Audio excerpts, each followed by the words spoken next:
Yo, showtime, showtime! What's going on? 4, 3, 2, 1. Welcome to our show, Hack the Planet. Hack the planet! And for those late night hacks, Joe Cola, the soft drink of the elite hacker. That's right. I reused an old theme bumper video. Why? Why did I reuse it? That's because we got hackers again this week, and real hackers this time. Old school hackers. So if you want to learn about how to jumpstart your cybersecurity career, you want to hear stories from old school hackers back in the day, and a bunch of other stuff like tech talk and incident response, then stick with us because we got all that coming up next on OT Exposed Raw.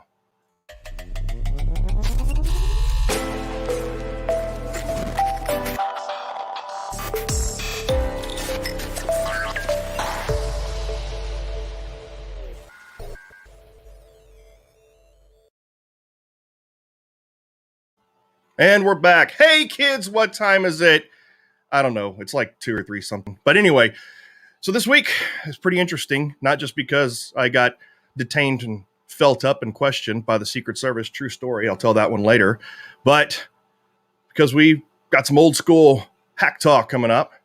We've got, we'll let him introduce himself here in a minute. But this is going to be an interesting show. We're going to continue on with some of our cybersecurity career advancement talk, and we've got some really interesting kind of talk about how some of us old schoolers came up in the industry, for those of you that are really looking to get into the cybersecurity career field. And we've got more talk about bullshit cybersecurity hiring practices and some really cool stories coming up, so stick around. But first, we've got our Dutch oven co-host with the most, Pascal. Hey, glad to be back. Full disclosure, I took out a burner laptop to get onto this episode, and you'll know why, because I'm being extra cautious with this one. Very excited for this episode. A couple of little things I want to say up front. I just want to point out that during this talk, during all of these OT Exposed, I'm only expressing my own opinion. This is me on my own time. I'm just putting it out there for everybody to know that what I say, what comes out of my mouth, doesn't reflect anybody else but myself and maybe you. What about what goes in your mouth? Well, that's probably half as important as what comes out, actually. But that too comes from locally grown whatever. Anyway. Something locally grown going in your mouth. Let's talk about that. So, yeah, that's because, we'll just say, ThreatGen OT Exposed is no longer just a ThreatGen production. Just like our guests, you no longer work for ThreatGen, and that's good. I'm happy about that. And I'm sad. Anyway, that's all we can say about that. Let's go ahead and bring on our guest. Our guest this week is none other than the haunted hacker, Mike Jones, and we'll get into why this is such an awesome opportunity. What's up? Welcome. Holler. What's going on?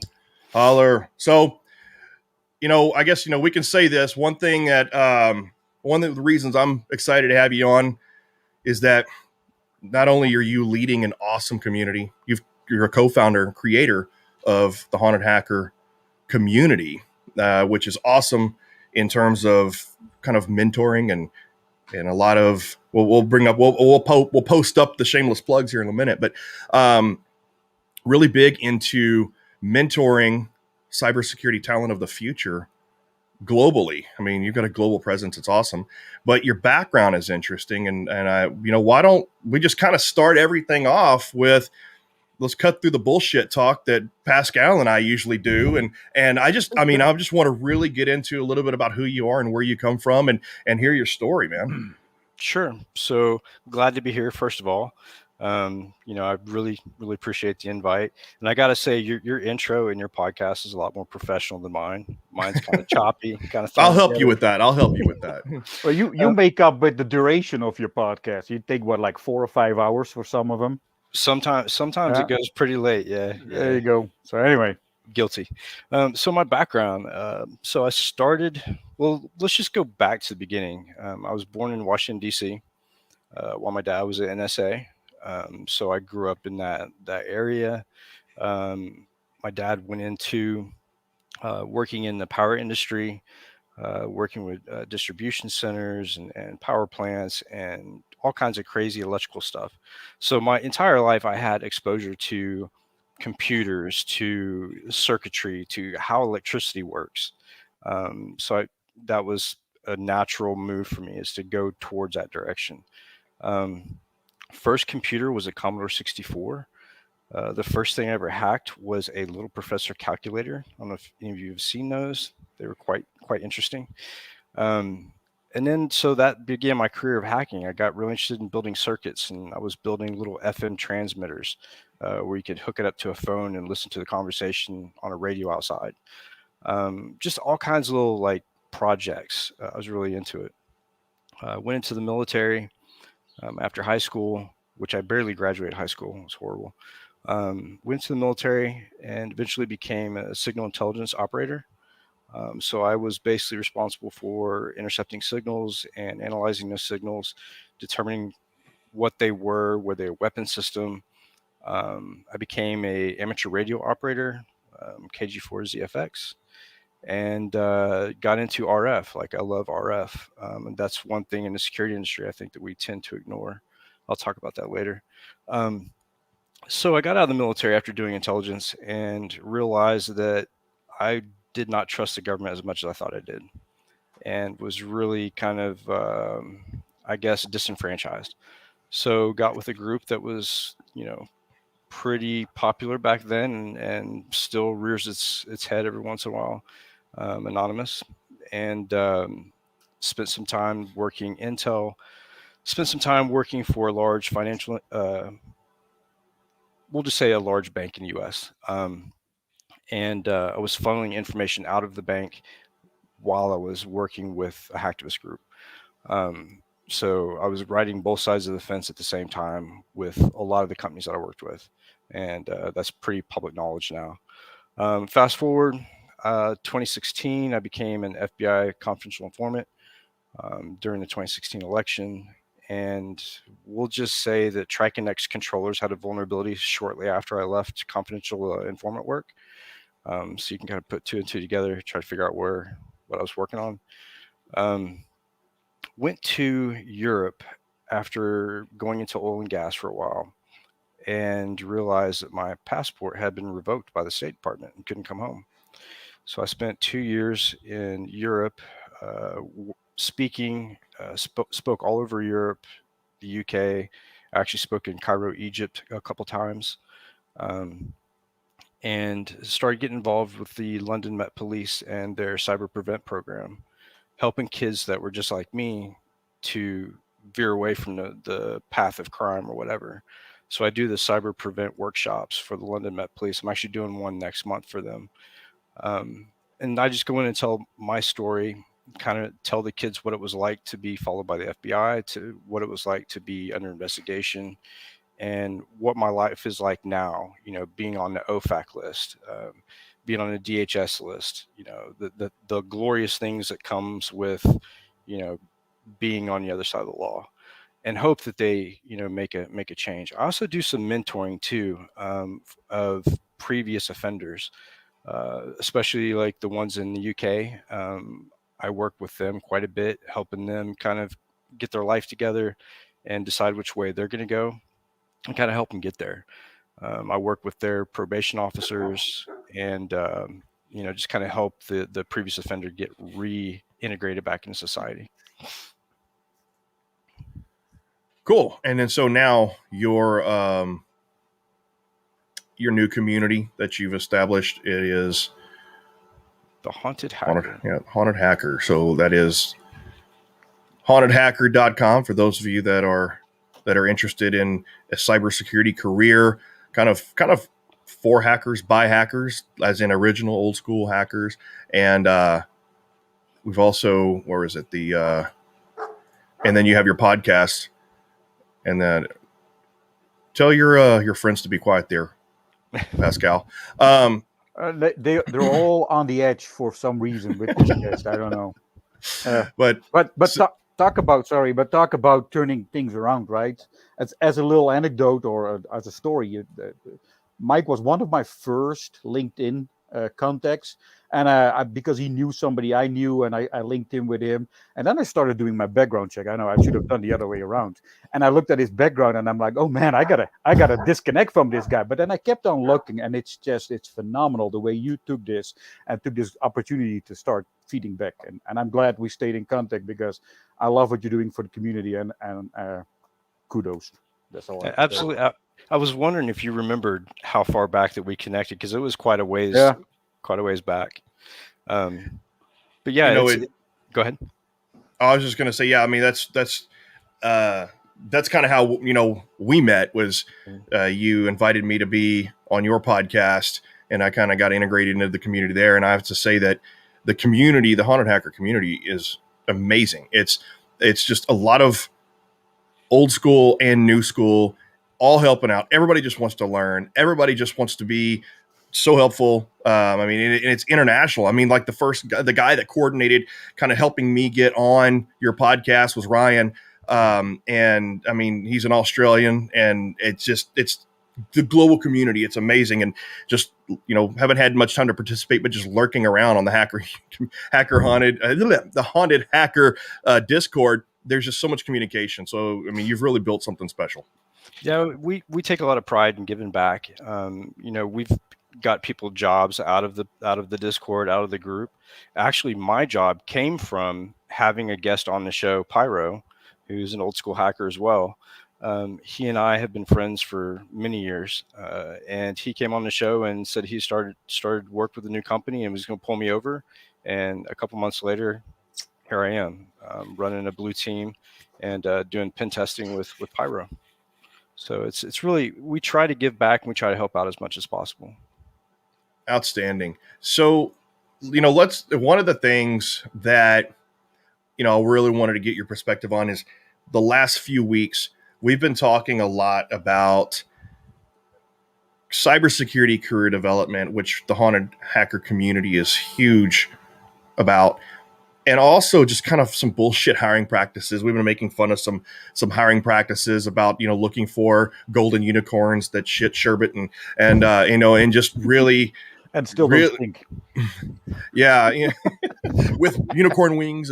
But, it's just, there's just not enough opportunities out there for college grads or even not college grads and areas where we can find hidden talent and raw talent and making opportunities for a beginner generation. Right. And so, I want to get your kind of thoughts and your perspective on, number one, what's the outlook on the cybersecurity career path? I don't think it's as bleak as people make it out to be. I think the hiring practices are holding up opportunities. What's your outlook on that? And kind of, what are you guys doing in the community? Sure. So this has been a hot topic on the last couple podcasts that I've had. I had one with Chris Roberts and one with Alyssa Knight. And we were talking about the pathway to cyber and what it was like for us when we started, because there wasn't an industry back then. And there was no such thing as an ethical hacker. That certification didn't exist. So, you look at what kind of resources they have now and places they can go to actually get involved. And the resources are there. The problem is I keep hearing this 4 million jobs are available, but these jobs are like, when you look at the job requirements, and they want 3 years experience here, they want this certification. I don't know about the kids these days, but when I got out of college or when I got out of school, I didn't have $5,000 to pay for a cert. Or 10 years of experience. Exactly. I mean, where the hell are you supposed to get that? That's for an entry level. And then you have people who are transferring into the industry from other career paths, which I think is great. But also, those same people are competing with the college graduates with these new. I mean, did you know that you can get a PhD, a doctorate in cybersecurity? I mean, what the fuck is that? Like, Yeah, well now, like the whole cybersecurity masters in cybersecurity is relatively new, right? I mean, the whole degree program is relatively new. yeah, I mean, me and Alyssa Knight were talking about it. And I said, you know, she was going to go back to school. I said, you need to get your MD so you can show up at a place for a cybersecurity assessment and wear a lab coat and a stethoscope. Like, I want to see that.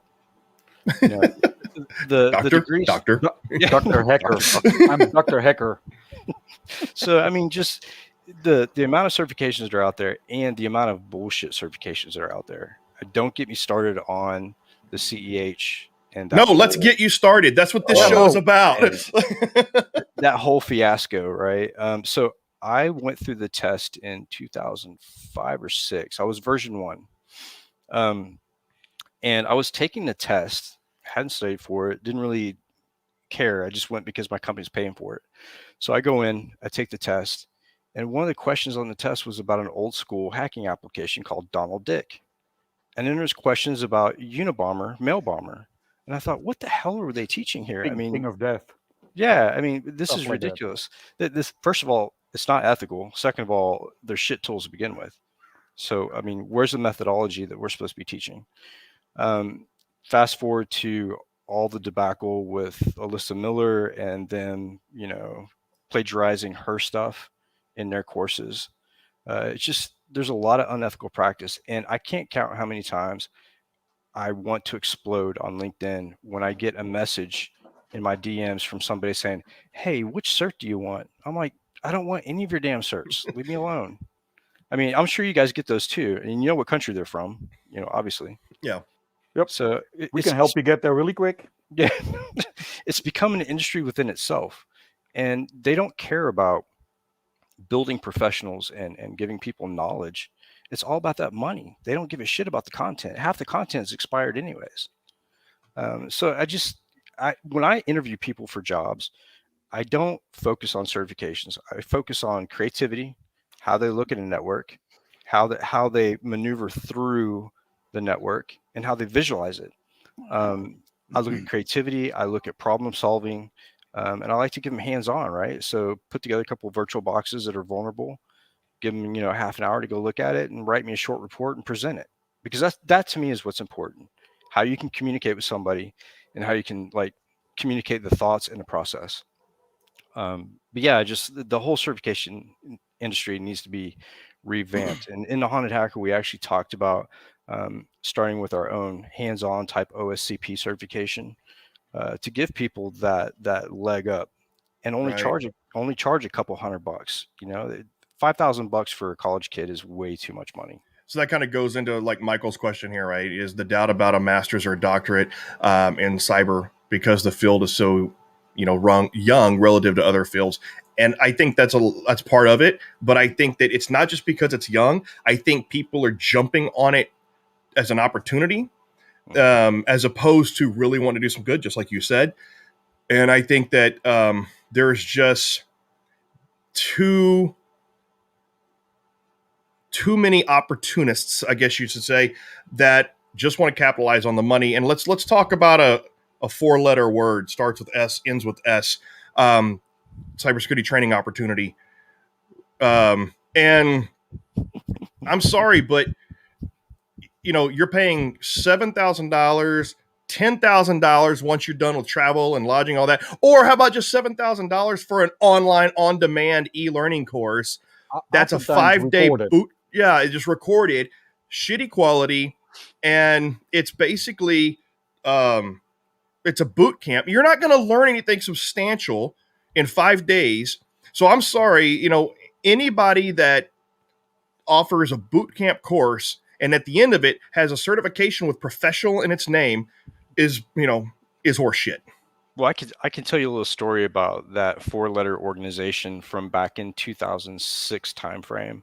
Back then, you could go on to the website and challenge certifications, and only have to pay $500 or so. So Yeah. I got my company to pay for 4 certs in one day. And I sat down, challenged the test, didn't have the books, just challenged it, passed all 4 in one day. And that 4-letter organization put me through an audit committee because they were worried that I was cheating on the test. And I was like, well, that makes no sense. Why would I cheat on your tests are so easy? It's not my fault that your tests are shit and anybody can pass them. So they went through the whole investigation, and then they came back and said, well, we can't find anything that showed that you cheated. So here's your certifications. And that was the last I did the 4-letter S word. You know, here's the thing, right? You ever see Pirates of the Caribbean? We talked about it. We mentioned it earlier in the backstage. So I'm sure you have. So Pirates of the Caribbean, right? And he goes, you cheat, Orlando Bloom. You cheated. Of course, Jack Black says, pirate. You know, it's kind of like on the exams, right? You know, it's like you're taking a cybersecurity exam. You cheated, like hacker. I mean, it's like you should be given the certification at that point. Yeah, they should have an exam where you cannot win unless you cheat, right? This is a hacker exam. You want to get the certification, get around it. Like, well, that's kind of what OSCP is, right? I mean, sort of in a way, and that's really. I was going to bring that one up. I love what they do. Here's your virtual environment. You got 48 hours, 24 hours, depending on which level you do. And by the end, if you got it hacked, you're in. You've got the flag or whatever they're looking for. You get your certification, right? That's how you prove that you can do this. Right. And that goes back to my thoughts about certification in general and the degrees, the cybersecurity degrees. Degrees, for the most part, and especially like the PhDs and the advanced cybersecurity degrees, a lot of that is theory. A lot of college is theory. It's not hands-on. It's not practical. Yeah. So that's the difference. Go ahead. Sorry. You get a bunch of these people coming out of college with no practical experience with just theory, and it's not quality. That's the difference between your academic programs and your workforce development programs. So we've had some guests here on the show before that, you know, they focus on both, right? And so your academics are going to be more theoretical and research based up to the PhD path if that's where you choose to go. But also the workforce, your community colleges typically work more towards the hands-on practical workforce development type things. So, you know, here's an idea. I would say this is what I want to do. I mean, I'm going to do this one day. I'm going to have a certification to where it's absolutely, literally impossible to pass the examination. There's no possible way to get the certification through legitimate means. The only way you can get the certification is to hack the server and give yourself manually the certification, and you get it for free. And make them pay with Bitcoin. Oh, there you go. Yeah, you know, and it's something, you know, it's something ridiculous. Make them pay you with Bitcoin, then you pass. Yeah, exactly. So, you know, something like that. But yeah, I mean, that's what I like. What Michael's wrong one. Sorry, the another comment jumped up right before I clicked on Michael's comment. So I agree. Remember the old school, the Red Hat certs, the CCIE, they were all hands-on. I mean, CCIE was like being interrogated. I mean, like you had to go in there. They put you through hell. You build this shit up all with all the Cisco shit.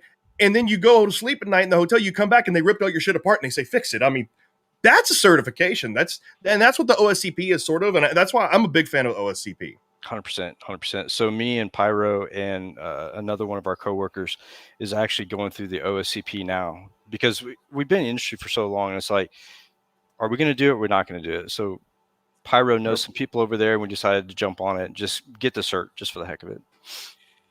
Yeah. And this is true, right? I mean, you can absolutely pass certifications because some people are good at it. So it's like me, I know the material, but I'm a shitty test taker, so I can't pass the exams, right? But I could do the work, and it's the opposite, right? A lot of people who don't know the material can pass because they can cram and they're good at taking exams. Yeah, one of the exams I took, I actually went into the Proctor lab to take the exam, and there's probably about 40 people in there, and the machine that I was working on, and it was a security certification, the machine crashed as soon as I sat down. And they were like, well, we've never had a machine. Omen. Yeah, they were like, we've never had a machine crash in this lab. And I was like, well, you know, can I get another one? So they took me to another one. I got a different version of the test because there's like 3 or 4 versions. Went through that, passed it, and then went to go print out my certification, and the printer went down. I was like, I give up. I'm done. Yep. So, like, I think that we've all acknowledged that we agree that hands-on certs for cybersecurity are probably the way to go, except for there are some things that you can't have hands-on knowledge for, right? So things like how to build a program. I'm not going to do a shameless plug because there is a way that you can do strategic level knowledge and all that stuff like that. But that's not what this show is for. But red versus blue. But anyway, What? you can what? So What? all right, I've got to hit myself on that. All right, that's me. I did it. But anyway, but like your skills based tests, right? Those are great. You need hands on applied examination for those types of skills, and multiple choice tests and theoretical stuff, I think is good for like your baseline security knowledge. Like if anything that's theoretical based or just knowledge based, like CISSP is good for a baseline level of knowledge, security knowledge kind of thing, right? I was actually going to bring that one up because I think that's the one exception to all of these is the CISSP. If you want to get into cybersecurity, there's just no better way to prove, hey, I know my stuff because I went through this, and I went through the whole process. There was actually a couple of people, not a couple of, there was a person next to me in that exam, and this is a 4.5 or a 6 hour exam, and halfway through he got up, started crying, and got out of the room. I'm like, oh my god! I mean, you really started crying? Yeah, after those 6 hours, I got up and I didn't know if I passed or not. There was like 400 questions on it, but it was a good exam. I crammed for it for months and months and months, and after that, you actually have pretty good insight in it. What I don't like is the CPEs and the whole payment that comes after that. That's just, I think that's over the top, and nobody looks at that because you can fill in whatever you want. I've written a couple of books on their books. I've written a couple of books and I use it again, and nobody checks whether that's really true or not. So I'm probably gonna get an email now saying, "Hey, we're gonna disqualify you," but still. Well, I think that there's a difference between knowledge and skills. Right. So you have certifications that you can prove your knowledge. So baseline like CISSP. And then there are certain skill sets that a certification is not good enough. So we actually have a viewer, Michael, who said he's actually been audited twice for his CPEs. So Michael, you're just unlucky, I think. Or maybe, you know what? Michael's just shady and, he has that look. That reminds me the auditing and the randomness that they supposedly look over the qualifications.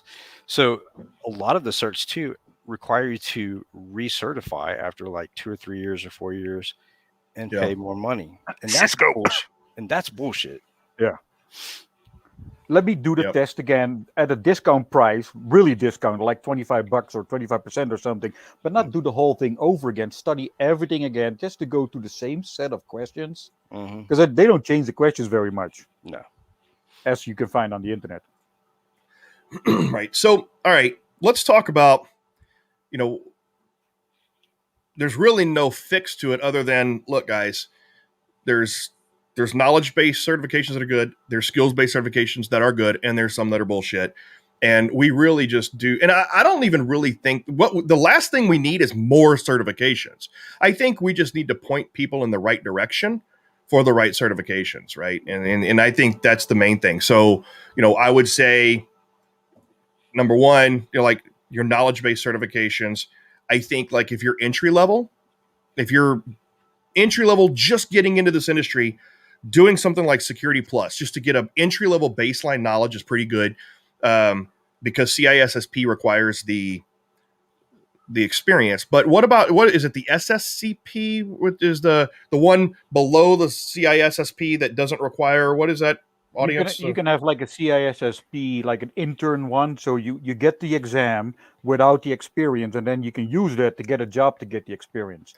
But I think we need to bring apprenticeship back, right? If you want to get a certificate cert like CISSP, okay, you get the cert, and then you team up with your buddy, and you do an internship or you do an apprenticeship with that person. And once you complete that, now you get the full certification. We do that at Ideal Integrations. We actually have an intern program for the SOC and for red teaming.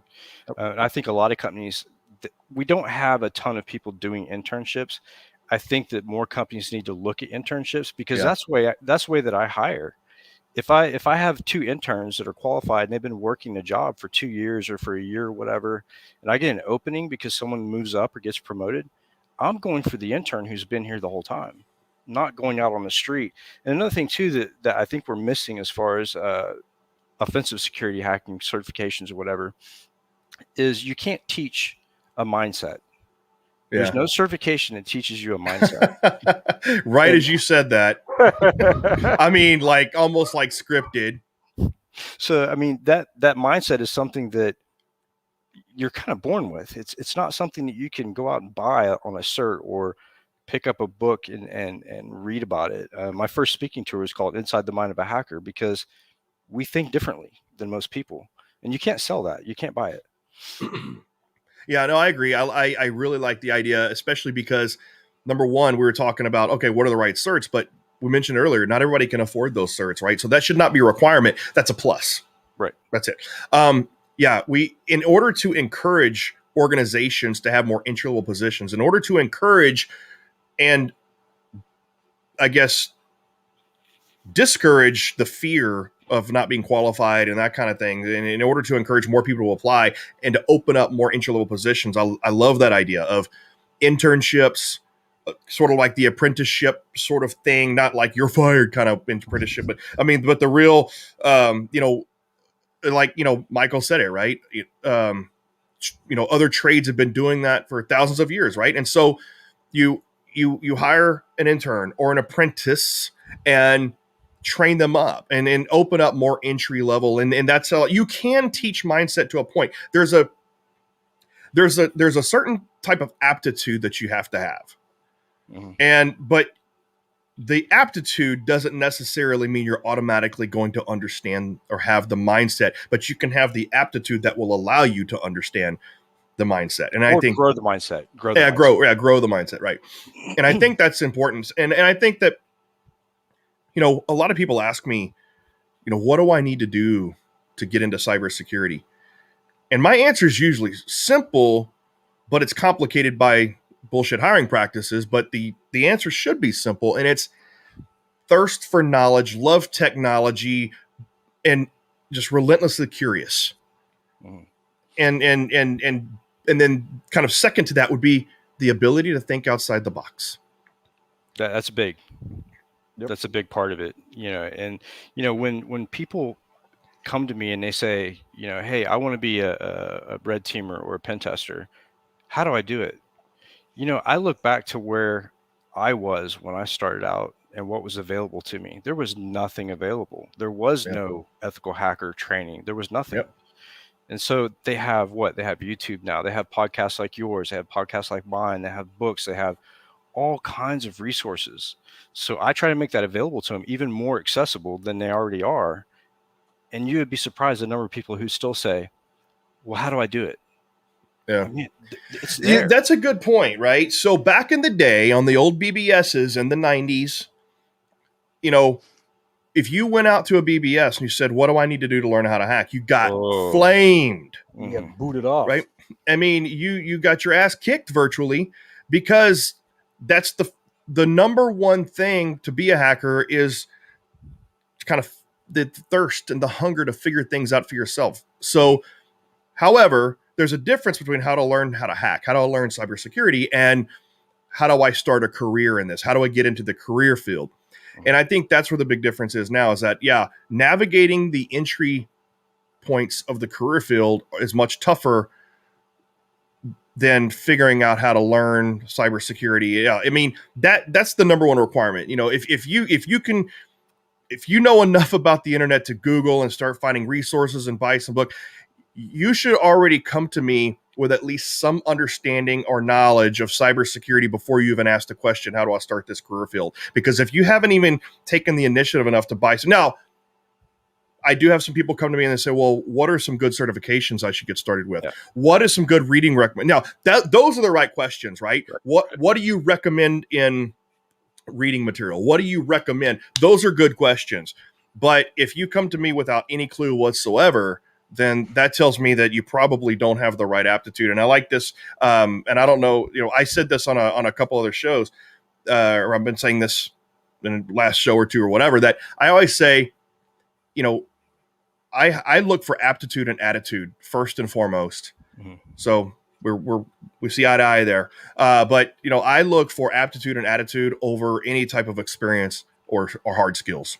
Yeah, not only that, but when you look at kids, and I'm talking when I say kids, I'm talking as young as 10, are some of the kids previous offenders I've worked with, right? And I start talking about pen testing, about cybersecurity, and the first question is, how much money do you make? It's not about money. It helps. That's another thing that people need to understand. We come from a background where this is our passion. Yeah. People like Chris Roberts, people like Alyssa Knight, that's passion. And that's why they become who they are. It's not because they read a bunch of books. It's because they had passion to learn and they went out and did it. And then I argue that the money follows. If you follow your heart and you do Yeah. what you like, you're good at it, the money will follow. 100%. Yeah, and that is it, right? I mean, it's the money will come, and if you are doing this just because this is a hot career field where you can make a lot of money, then you're already looking at it wrong. And it goes back to that attitude and aptitude, right? So one of the things my dad always told me was that no matter what you do in life, if you are the best at what you do or at the top level of what you do, you're gonna get rich doing it. Mm-hmm. And while I'm still not rich, I'm, making pretty good money. So, I mean, yeah, I'm not at the top. I'm like, but, but I mean, that's true though, right? So it is about your attitude, your aptitude, your curiosity and your hunger for it and the reasons why you want to do it. Exactly. I got a little bit of a different mindset. I'm looking at it this way. Of course, way. you're Dutch. Of course, we do everything different. But I'm looking at it, you're doing this 40, 50, 60, 80 hours a week. You do this for a long time of your life. You better be happy at it. If you're happy, you like what you do, you get up in the morning and you're excited to do something, you never work a day in your life because it's just phenomenal to do this kind of work, right? But if you make a lot of money and you got this big house and you're never there because the job is so draining and you're miserable all the time, is that really your life? That's just my philosophy on it. Yeah, work-life balance is definitely important, but I think that that's true, right? I mean, this is one of those career fields to where everything has stress. There's always going to be something that pisses you off, but it's a lot easier to deal with stress and the things that piss you off when you're in a career that you love, right? And so that's all. And I think we're getting to the point where we're just kind of starting to preach to the choir, and I think our audience really wants to hear more tips and things like that. And you know what? One thing I want to transition to real quick. We already kind of heard a little bit about how you came into the industry and some of the things that you've done, Mike. So, what are some of the cool things that you're working on right now that you're seeing out there? I want to transition away from career development right now, and let's talk a little bit about some of the cool things you're doing. Cool. Yeah. Some of the projects that I'm working on right now is obviously IoT stuff. Looking at Alexa and some of the other convenient luxuries that people put in their homes to let other people monitor them. Looking at that, cell phones. I've really gotten into cell phone hacking lately, mobile hacking, writing, shell code for that and different ways to encrypt the payloads, different ways that people can use it against somebody, and looking at some of the old school hacks that people don't necessarily pay enough attention to that are still effective, like RF, like hiding information in VoIP packets. VoIP packets have a ton of space in them. Out of band vectors. You're into SDR, software defined radio. Yep. Mm-hmm. I'm a amateur radio operator. I like messing with antennas and stuff like that. Wi-Fi. One of the things I like to do is build devices that allow me to maintain presence in a physical area without actually having to be there. And I got the first idea when I got my first Raspberry Pi, and there was a USB microphone that I bought.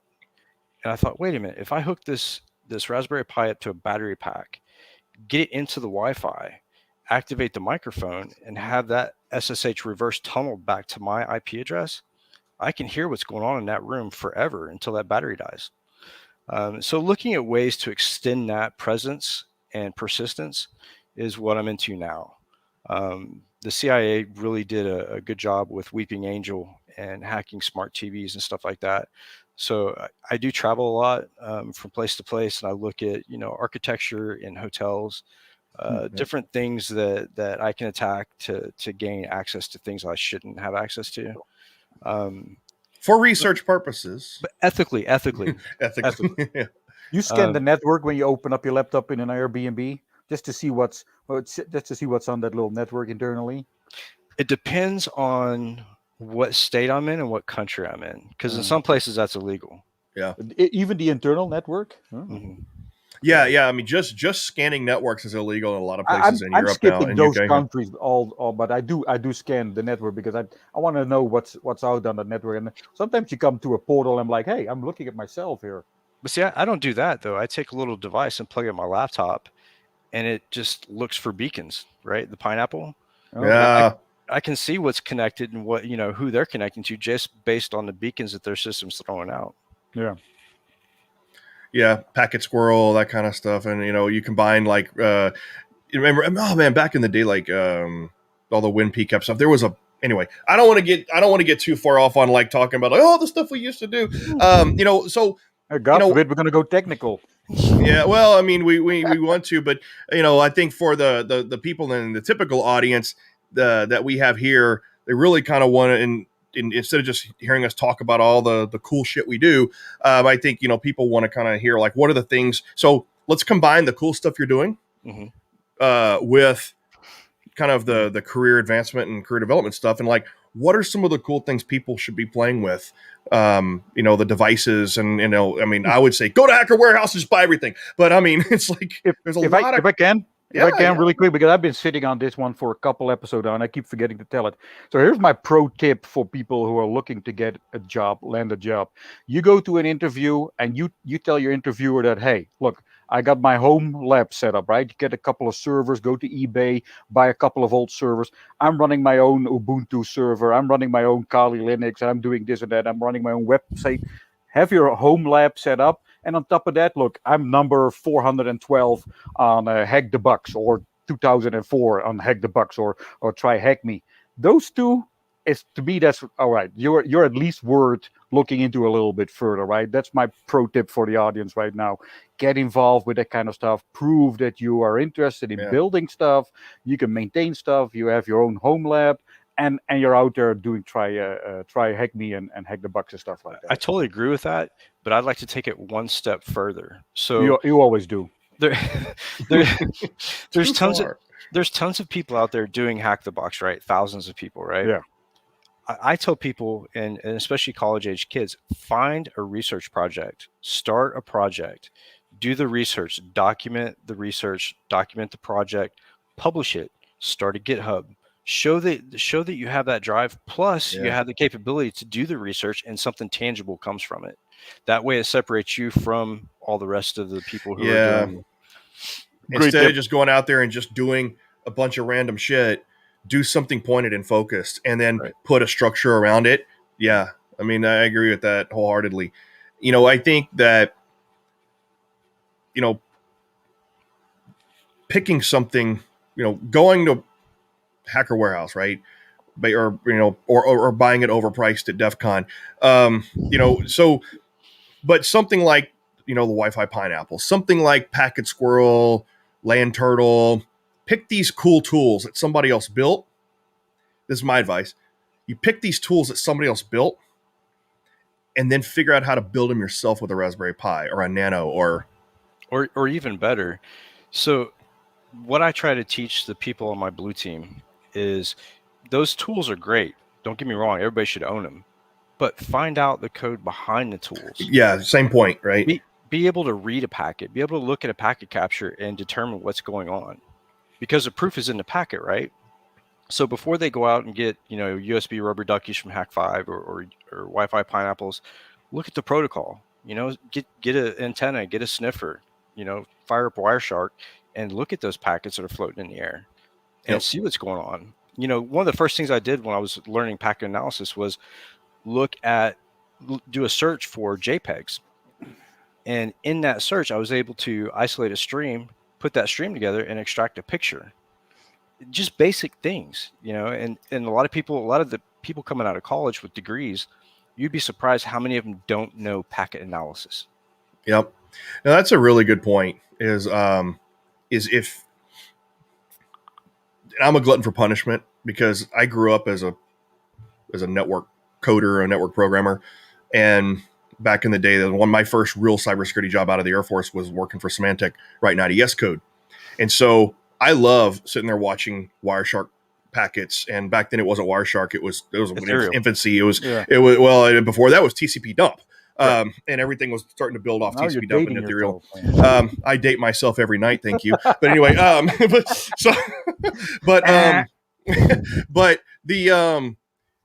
but you know, I will sit there and watch packet streams Like and the sit there and look at like the Matrix and be like blonde, brunette.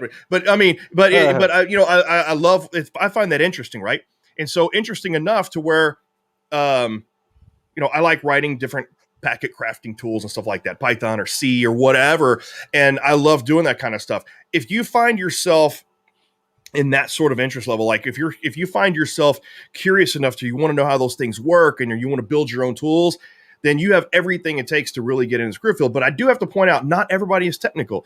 Cybersecurity is such a broad ecosystem to where you don't have, if you're not technical and if you're not, into wanting to write code, or, maybe you're into policies or governments or why, but I mean, maybe you are, and, maybe you're into that sort of thing, right? I mean, so there are people who do very well in cybersecurity and go to be CISOs, right? Just, not even learning to program, not being coders, right? So there's the administrative side, there's the technical side, there's somewhere in the middle, there's analysis. So that you don't have to be technical to enjoy a career in cybersecurity. Let me put a little spin on that. You can write the best game, red versus blue, in the whole world, but you still need somebody to go out and sell that game, right? It's not going to sell itself. So yeah, and that guy, I'm late on the trigger. I don't have affiliation with that. But anyway, that guy selling the game still needs to know cybersecurity. So that's also a cybersecurity role. Yeah, this is a really good comment, and this is so. Since we are OT exposed, here's something good to talk about, right? So, great question. Building an IT home network, might be easy, but what about an OT home network? So, this is something Pascal. What's that? Yep, it's easy too. Yeah. So, number one, I will say. Go ahead.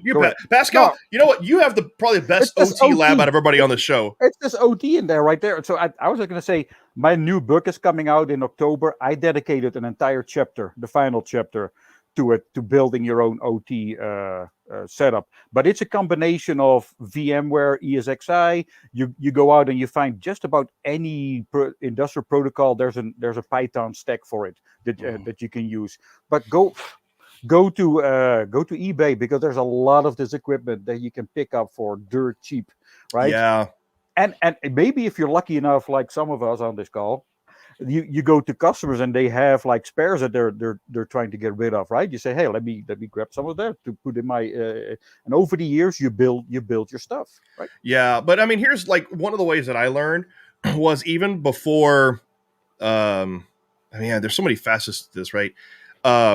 Number one, even before I started getting Siemens, S7 1200s off of eBay, I was learning how to build my own quote unquote PLCs with the Raspberry Pi or a Arduino. Thank you. With like a screw down, an IO hat, right? Or the screw down IO inputs. And then, using things like PyMod. Anyway, but and then it moved on to, literally downloading the source code for industrial protocols and learning how to put those into Arduino, or because literally find the if you program, like find the C code or the industrial protocols and implement those into an Arduino, which runs off C, or the Python versions or the C# versions of the code, it's out there, and build your own PLC and learn how they work. And there's tons of Udemy courses if you don't understand like how to set up the industrial protocols and all that. There's Udemy courses out there, a lot of books out there that will show you how to do it. So, but start with kind of figuring out how to do it your own, and then it'll cost you $200, $300, $400 to get the actual devices to set up your OT lab. But there's also the trainers. So if you want to spend more money, like $1,000 on up, you can get the PLC trainers. They're already put together. They have PLC. They have blinking lights and buttons and stuff. But I think that if you really want to understand OT, you want to put your lab together from scratch. Don't get a trainer, and build your own little PLCs and learn the protocols. And I think that there's two schools of thought though. Number one, there's the programmer school of thought. So if you want to write script and you want to write code, you want to write ladder logic, and you want to get into that side. And there's the other side. So, okay, I don't want to program. I just want to put together devices, put all together. Here's the bad news. In OT, you're going to at least have to understand ladder logic or function block programming in order to program the PLCs that you're building, or you're going to have to get somebody else to do it for you. So you might as well learn. So getting somebody else to do it for you, here's another venue for people who want to go red team. Just use Masscan and scan like Syria or Iran and look for their PLCs, and you already have them pre-built. Yeah, and they're probably wide open, so you can just go in and hook up. I was going to add to yours. There is one other avenue you can explore, and that's getting pre-captured packet captures from like packet captures. So you have these tournaments like I think they're S4, Black Hat, where they have the ICS villages where they get the packet captures you can download. Yep. So if all you want to do is look at these at the traffic and start analyzing the traffic, go to their website and download the packet captures, and you can start from there. You know how I learned PLCs and SCADA and stuff like that was going to these companies that offer SCADA software and requesting a demo, making up a fake company and saying, hey, I've got this company and looking forward to demo your software, get a free version of it, but make sure you get one that's popular, right? And start going through it, picking it apart, and start scanning, looking for other opportunities. See, there's the true hacker way to go about it. Yep. Yeah, social engineer. Just get yourself a fake resume, get yourself a job interview, and pick up some PLC on the way out. Again, that and this isn't a shameless plug because it's literally just something that I do. But like, there's the gray pages in my book where I wrote about kind of it's the case studies. The case study is a series of 5 fictional stories about a hacker that infiltrates an oil and gas company, but it's based off of our real red team process, the things we used to do. And one of the ways that we infiltrated a company was by getting a job interview and, tailoring our resume and going in there, and we got access to the company, and they left us alone in the coffee room, which had a printer, which connected to the network. So in goes the land turtle, whatever. I mean, so it's, or the Pony. So actually that time it was the Pony Express, the Pone Express box. But regardless, those are those. Now we're talking more. Digressing. Yeah, I was going to say we are digressing, and I knew this was going to happen. But which all those things are illegal. I don't do illegal things anymore. Just for it's not illegal if you're hired to do it for a red team. Very true. But all the stories are hypothetical or theoretical, strictly. Somebody else did it at some point. Fictional stories in a book I wrote. Yep. So, we're coming, kind of to the bottom of the hour, which is our full hour that we usually dedicate here. Let's talk a little bit about,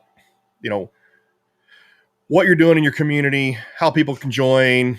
And let me pull this in here. Yeah, let's. We got your podcasts. Not all of your podcasts are public, right? Some of them are private. But your community in general, the community is a Discord community. Mm-hmm. It's global, and you guys do a lot of stuff there. I'm always lurking. I'm sorry. I know that you have community members here in our audience today, and I apologize for not being more active, but it's a busy life. But I have been lurking, and I do plan on getting more active. So just talk a little bit about how people can get involved and what you do over there, and that good stuff. Sure. So they can go to thehauntedhacker.com, which you have up right now. And the underlined link is a direct link to the Discord. They can get into the Discord. Inside the Discord, we have, I don't know how many sub channels, probably 100 sub channels, maybe, with all different types of information, everything from RF to, I guess, psychology and mental health to pen testing, red teaming, code, everything. And you can also get involved in the magazine writing articles. We have one coming out next month for our 1-year anniversary, which is going to be awesome. It actually started on Halloween night last year. That'll be our 1-year anniversary. And then, of course, the Twitter handles, they can hit me on Twitter. And I also do a lot of speaking engagements. I'm speaking in Dallas on the 28th of September at the Innotech Dallas conference in Irving, Las Colinas area. And then I'm speaking in Cyprus. And then again, where's the other place I'm speaking? Oh, December, man. December, I'm speaking with Rick Hoddard in the American Virgin Islands, and we're going to be hacking some boats, some super yachts. Oh, nice. Which is going to be totally awesome. Look for the article about that conference coming out on onboardonline.com. And then I have a think tank, EMA.org. We didn't get that one in there. No, I just thought about it. I've got so many things going on. It's hard to keep track of them all. All right. So we got that one here. Let me pop it up here. So they have an ISSE think tank type conference coming up. And this will be the second time I spoke with EMA. Great organization. Shout out to my boy Petar from Europe for putting me on there. And yeah, so I'm doing this stuff with the London police, but that's not open to the public. It's private. So yeah, just hit the website, jump on the Discord, and say hello, and get involved. And then they can follow you on Twitter at the banners there. So that's Haunted H and H Media. H Media. Yeah. Sorry for the late speak. Hey, it's what you do. If you're a haunted hacker, you speak leet speak. It's what you do. Great commercial. So yeah, we welcome everybody too. We have people that are as young as 10 years old to 50s and 60s. That's good to know. Yeah, I mean, I noticed that the community is, it's not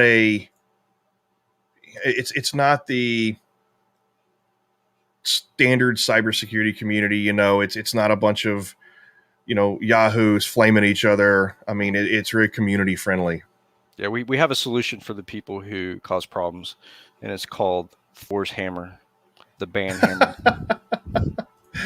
Thor's hammer. It basically you boot people that cause problems. Is that a Stargate reference? No, that's actually a Marvel reference. Thor hammer. The Thor. But so there's in Stargate.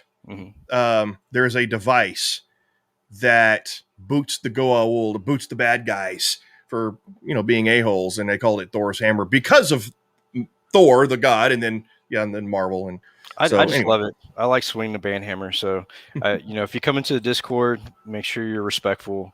Get along with people. Don't start a bunch of bullshit, or else I'm gonna have to warm up the hammer. I think he's got that reference from one of my favorite scenes from all of those movies where you want me to put the hammer down, and then boom, it's just like, okay, that just happened. Love it. Nice.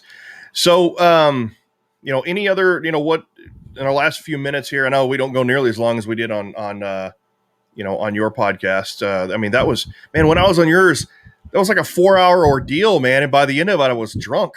After we just got through talking about how it's family friendly and community friendly, but I mean, we make no claims that this show is family friendly. This is definitely PG-13. I think we only had one F-bomb today, so we got our PG-13 rating. We didn't jump up to R, but no, I mean it's. Yeah. Yeah. But it was definitely a drinking event when I was on your podcast, and it was on a Saturday. So, and by the end of it, I was. Yeah, I don't think I was slurring, but I You was were tipsy. happy. You were the, happy. the early days of our podcast consisted of a lot of that, and I think it was because of the fact that we were new, and it was just a way to have fun. We didn't expect it to go anywhere. We didn't expect to be picked up by TechStrong TV and rebroadcast during the week. It was just something fun that me and my roommate Mike LeBlanc came up with. We are just like sitting there drinking bourbon one night and was like, "Hey, let's do a podcast." So that's how it started, and we did have many drinks on the first couple episodes, and then now it's kind of calmed down, and we're getting a lot of good quality content and kind of settling into our place in the big picture, I guess. Yeah, that's a lot of how kind of OT Exposed came about. I would always sit outside on my back patio, smoke a cigar, and drink bourbon, and come up with bad ideas. And then started talking to Pascal about it, and he kind of helped me firm up the idea of let's call it this and let's do that. And I'm like, yeah, this is going to be fun. And then we haven't been quite as off the wall as I thought we'd end up being, but it's been fun. I think that's the natural course of these things, right? You start off saying, "Oh, we're going to be crazy," but the more people that start to show up, and people start actually looking to this for quality advice and everything like that, you start to get a little bit more formalized. And I don't want to say professional. I always want to keep this Joe Rogan type attitude to our show, and I never want to be so prim and proper. But yeah, at some point you got to take yourself a little bit serious if you're going to help people. I don't know. You ever see? No, go ahead. Just to let you guys know too, who are listening, next month we have some really cool guests coming on. Max Justice is coming on this weekend from NASA, and he has some really cool shit. And then we have possibly a former CIA agent coming on the show, and a couple other big guests. So I've been really, putting my connections into the podcast and trying to liven things up a bit. And Pascal hasn't been on my show yet. Oh, I've got the invite. Your friend, colleague, assistant. She reached out to me. I'm gonna sign up. We're gonna have a little talk and see what we can do here. Good. Sounds great. I gotta warn you though. I don't drink, so I don't know what we're gonna talk about. But we talk about plenty. I think the first podcast I had was something like 4 or 5 hours long. Yep. So I was trying to make a reference to Paul's Security Weekly, where I basically got the idea for all of this. These guys are still just making a living, I think, out of just sitting there drinking bourbon, smoking cigars. So if they can do it, and they've been doing it for like almost 700 episodes now, 800 episodes. God. They're doing 3-hour shows twice a week. They got like 4 different streams. So there is money in this. I'm just saying. Just podcasting alone could be a whole episode, just about how to get into podcasting, and I know, and the shit that goes into it. Like, I don't think people really understand how many hours a week I actually put into one episode. That's a lot. We've actually gotten our process down a little more streamlined to where, I've got my studio set up. We use StreamYard to help manage the production. I put minimal effort into my videos, as I do video production as a hobby, so was able to come up with these bumper videos pretty easily and stuff like that. And the preparation is basically, preparation used to take some time because I used to go through, find news articles, run the bullets, and figure out how to do all this. And then we realized, you know what?